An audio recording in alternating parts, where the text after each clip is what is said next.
சரிம்மா நல்லா எழுதணும். மலை ஒரு வாட்டி நீ இது மாதிரி பண்ண அவ்வளவுதான் அடி பழுத்து போடும். சரிம்மா.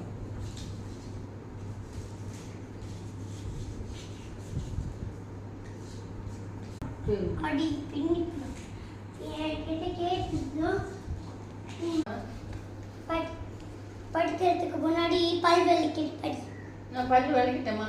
இது போட்டால் இப்போ எனக்கு பல்ல வந்து தெரிக்குது.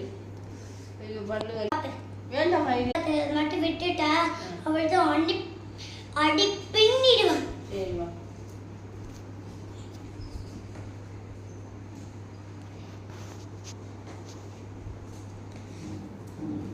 படிச்சு தானே இருக்கான்னு சொன்னேன். ஆமாம்மா படிச்சுட்டு தாம்மா இருக்கேன்.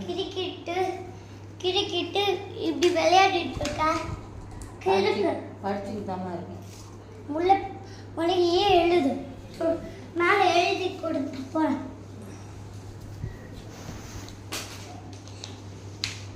இது மேலே எழுதி கொடுத்து போறேன். இதுக்கு மேலே பஸ்மா இருக்க வாங்கல அவள் தான் அடி பின்னி போடுவேன். எல்லாத்துலேயும் இப்போ அஸ்மா இருக்கு வாங்கினாதான் அவனை அடியே பின்னாம செல்லமா கூப்பிடுவேன்.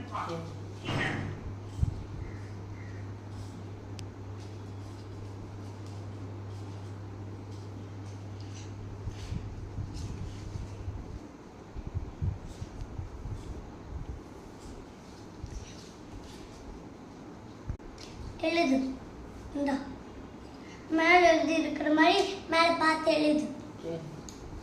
அப்போ நான் அந்த பக்கம் போயிட்டு வேலையில் முடிச்சுட்டு வந்து பார்ப்பேன். நீ அப்படியே மேலே எழுதக்கூடாது, கீழே இங்கே கோட்டு போட்டுக்கல சர்க்கிள் மாதிரி அதில் தான் எழுதணும். அதாவது நான் போட்டது மேலே எழுந்தேன்னா அப்போல்லாம் தான் அடி பின்னியே போடுவேன். எல்லாமே தப்பான விஷயத்தில் நினச்சின்னா அப்படியே அடி பின்னிடுவேன்.